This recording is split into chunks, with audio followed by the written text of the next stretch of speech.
Chapter 14. Mental Gender. Students of psychology who have followed the modern trend of thought along the lines of mental phenomena are struck by the persistence of the dual mind idea which has manifested itself so strongly during the past 10 or 15 years, and which has given rise to a number of plausible theories regarding the nature and constitution of these two minds. The late Thomson J. Hudson attained great popularity in 1893 by advancing his well-known theory of the objective and subjective minds, which he held existed in every individual. Other writers have attracted almost equal attention by the theories regarding the conscious and subconscious minds, the voluntary and involuntary minds, the active and passive minds, etc., etc. The theories of the various writers differ from each other, but there remains the underlying principle of the duality of mind. The student of the Hermetic Philosophy is tempted to smile when he reads and hears of these many new theories regarding the duality of mind, each school adhering tenaciously to its own pet theories, and each claiming to have discovered the truth.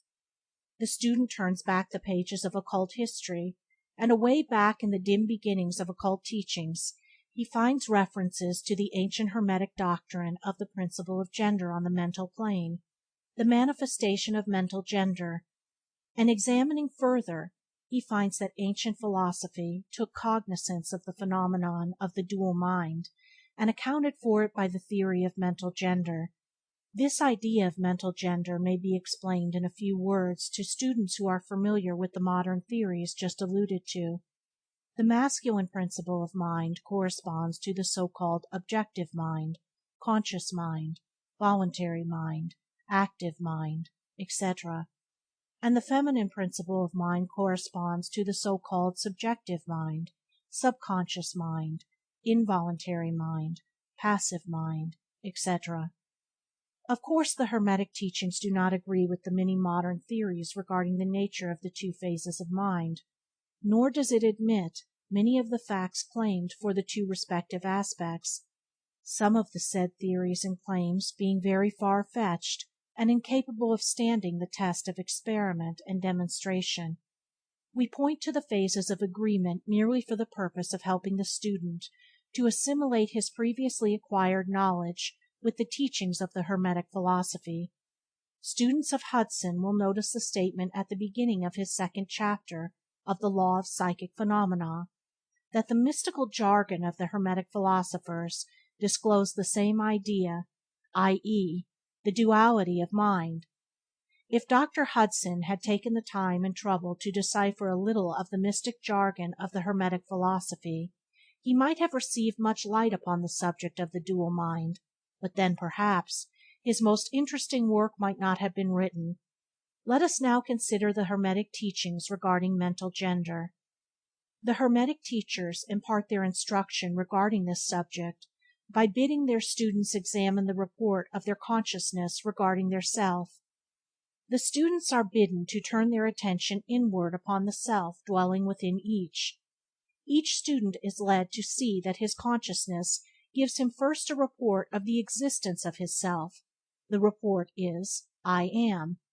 This at first seems to be the final words from the consciousness, but a little further examination discloses the fact that this I am may be separated or split into two distinct parts or aspects, which while working in unison and in conjunction, yet nevertheless may be separated in consciousness.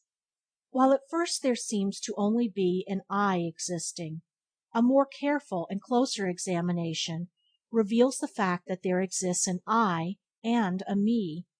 These mental twins differ in characteristics and nature, and an examination of their nature and phenomena arising from the same will throw much light upon the many problems of mental influence. Let us begin with a consideration of the me, which is usually mistaken for the I by the student, until he presses the inquiry a little further back into the recesses of consciousness. A man thinks of his self, in its aspect of me, as being composed of certain feelings, tastes, likes, dislikes, habits, peculiar ties, characteristics, etc., all of which go to make up his personality, or the self known to himself and others. He knows that these emotions and feelings change, are born and die away, are subject to the principle of rhythm, the principle of polarity, which take him from one extreme of feeling to another. He also thinks of the me as being certain knowledge gathered together in his mind, and thus forming a part of himself. This is the me of a man. But we have proceeded too hastily. The me of many men may be said to consist largely of their consciousness of the body and their physical appetites, etc. Their consciousness being largely bound up with their bodily nature, they practically live there. Some men even go so far as to regard their personal apparel as part of their me, and actually seem to consider it as part of themselves. A writer has humorously said that men consist of three parts: soul, body, and clothes. These clothes-conscious people would lose their personality if divested of their clothing by savages upon the occasion of a shipwreck. But even many who are not so closely bound up with the idea of personal raiment stick closely to the consciousness of their bodies being their me. They cannot conceive of a self independent of the body. Their mind seems to them to be practically a something belonging to their body, which in many cases it is indeed. But as man rises in the scale of consciousness, he is able to disentangle his me from his idea of body, and is able to think of his body as belonging to the mental part of him. But even then, he is very apt to identify the me entirely with the mental states, feelings, etc., which he feels to exist within him. He is very apt to consider these internal states as identical with himself, instead of their being simply things produced by some part of his mentality, and existing within him, of him, and in him, but still not himself. He sees that he may change these internal states of feelings by all effort of will, and that he may produce a feeling or state of an exactly opposite nature in the same way, and yet the same me exists. And so after a while he is able to set aside these various mental states, emotions, feelings, habits, qualities, characteristics, and other personal mental belongings. He is able to set them aside in the not me collection of curiosities and encumbrances, as well as valuable possessions. This requires much mental concentration and power of mental analysis on the part of the student. But still the task is possible for the advanced student, and even those not so far advanced are able to see, in the imagination, how the process may be performed. After these laying aside processes have been performed, the student will find himself in conscious possession of a self which may be considered in its I and me dual aspects. The me will be felt to be something mental, in which thoughts, ideas, emotions, feelings, and other mental states may be produced. It may be considered as the mental womb, as the ancients styled it, capable of generating mental offspring. It reports to the consciousness as a me, with latent powers of creation and generation of mental progeny of all sorts and kinds. Its powers of creative energy are felt to be enormous, but still it seems to be conscious that it must receive some form of energy from either its I companion or else from some other I ere it is able to bring into being its mental creations. This consciousness brings with it a realization of an enormous capacity for mental work and creative ability. But the student soon finds that this is not all that he finds within his inner consciousness. He finds that there exists a mental something which is able to will that the me act along creative certain lines, and which is also able to stand aside and witness the mental creation. This part of him he is taught to call his I. He is able to rest in its consciousness at will. He finds there, not a consciousness of an ability to generate and actively create, in the sense of the gradual processes attendant upon mental operations, but rather a sense and consciousness of an ability to project an energy from the I to the me, a process of willing that the mental creation begin and proceed. He also finds that the I is able to stand aside and witness the operation of the me's mental creation and generation. There is dual aspect in the mind of every person. The I represents the masculine principle of gender, the me represents the feminine principle. The I represents the aspect of being, the me the aspect of becoming. You will notice that the principle of correspondence operates on this plane, just as it does the great plane upon which the creation of universes is performed. These two are similar in kind, although vastly different in degree.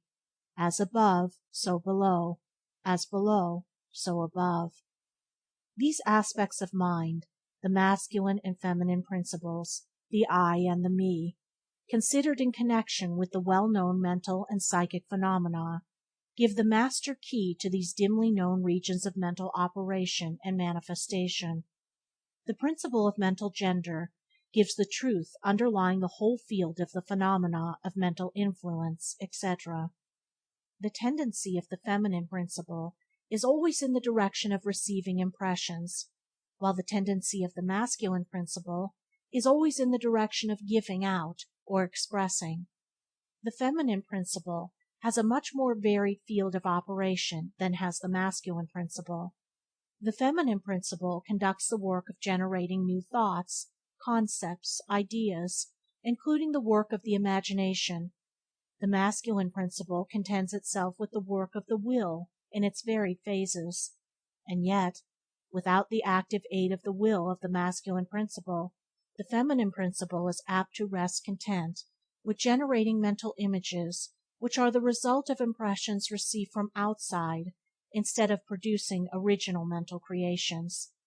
Persons who can give continued attention and thought to a subject actively employ both of the mental principles, the feminine in the work of the mental generation, and the masculine will in stimulating and energizing the creative portion of the mind. The majority of persons really employ the masculine principle but little, and are content to live according to the thoughts and ideas instilled into the me from the I of other minds. But it is not our purpose to dwell upon this phase of the subject, which may be studied from any good textbook upon psychology, with the key that we have given you regarding mental gender. The student of psychic phenomena is aware of the wonderful phenomena classified under the head of telepathy, thought transference, mental influence, suggestion, hypnotism, etc. Many have sought for an explanation of these varied phases of the phenomena under the theories of the various dual mind teachers, and in a measure they are right, for there is clearly a manifestation of two different phases of mental activity. But if such students will consider these dual minds in light of the Hermetic teachings regarding vibrations and mental gender, they will see that the long-sought key is at hand. In the phenomena of telepathy it is seen how the vibratory energy of the masculine principle is projected toward the feminine principle of another person, and the latter takes the seed thought and allows it to develop into maturity. In the same way suggestion in hypnotism operates. The masculine principle of a person giving the suggestions directs a stream of vibratory energy or will power toward the feminine principle of the other person, and the latter, accepting it, makes it its own, and acts and thinks accordingly.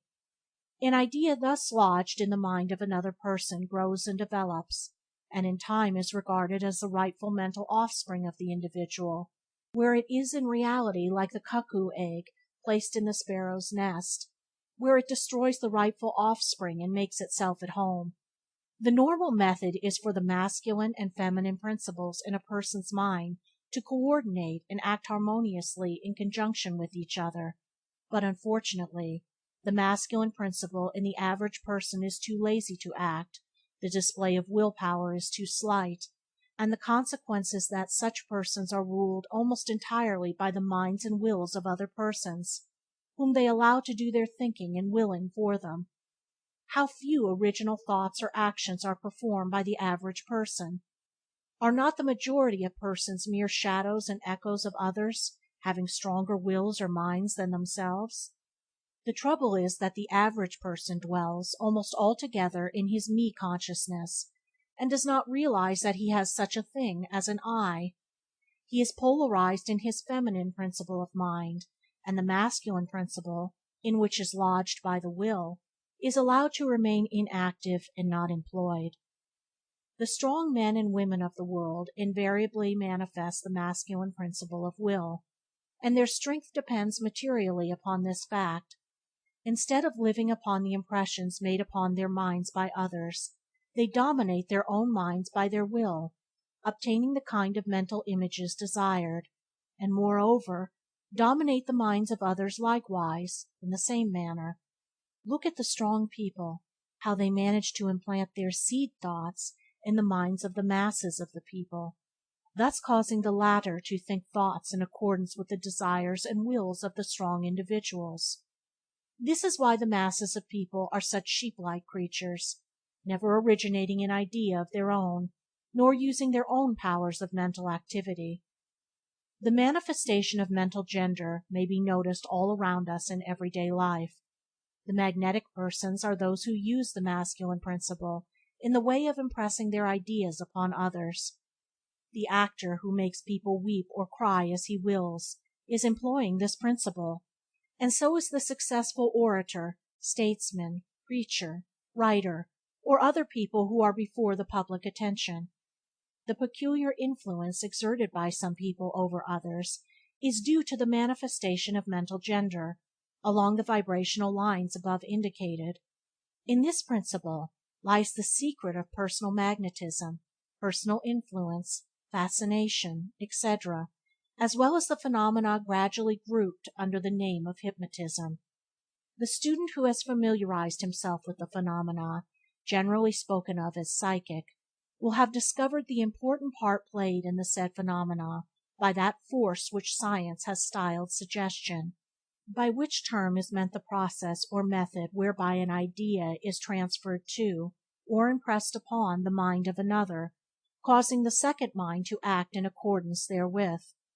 A correct understanding of suggestion is necessary in order to intelligently comprehend the varied psychical phenomena which suggestion underlies, but still more is a knowledge of vibration and mental gender necessary for the student of suggestion, for the whole principle of suggestion depends upon the principle of mental gender and vibration. It is customary for the writers and teachers of suggestion to explain that it is the objective or voluntary mind which makes the mental impression, or suggestion, upon the subjective or involuntary mind, but they do not describe the process, or give us any analogy in nature whereby we may more readily comprehend the idea. But if you will think of the matter in the light of the Hermetic teachings, you will be able to see that the energizing of the feminine principle by the vibratory energy of the masculine principle is in accordance to the universal laws of nature, and that the natural world affords countless analogies whereby the principle may be understood. In fact, the Hermetic teachings show that the very creation of the universe follows the same law, and that in all creative manifestations, upon the planes of the spiritual, the mental, and the physical, there is always in operation this principle of gender, this manifestation of the masculine and the feminine principles. As above, so below; as below, so above; and more than this, when the principle of mental gender is once grasped and understood, the varied phenomena of psychology at once becomes capable of intelligent classification and study, instead of being very much in the dark. The principle works out in practice, because it is based upon the immutable universal laws of life. We shall not enter into an extended discussion of, or description of, the varied phenomena of mental influence or psychic activity. There are many books, many of them quite good, which have been written and published on this subject of late years. The main facts stated in these various books are correct, although the several writers have attempted to explain the phenomena by various pet theories of their own. The student may acquaint himself with these matters, and by using the theory of mental gender he will be able to bring order out of the chaos of conflicting theory and teachings, and may, moreover, readily make himself a master of the subject if he be so inclined. The purpose of this work is not to give an extended account of psychic phenomena, but rather to give the student a master key whereby he may unlock the many doors leading into the parts of the temple of knowledge which he may wish to explore. We feel that this is in consideration of the teachings of the Kybalion. One may find an explanation which will serve to clear away many perplexing difficulties, a key that will unlock many doors. What is the use of going into detail regarding all of the many features of psychic phenomena in mental science, provided we place in the hands of the student the means whereby he may acquaint himself fully regarding any phase of the subject which may interest him? With the aid of the Kybalion, one may go through any occult library anew, the old light from Egypt illuminating many dark pages and obscure subjects. That is the purpose of this book. We do not come expounding a new philosophy, but rather furnishing the outlines of a great world-old teaching, which will make clear the teachings of others, which will serve as a great reconciler of differing theories and opposing doctrines. Chapter 14.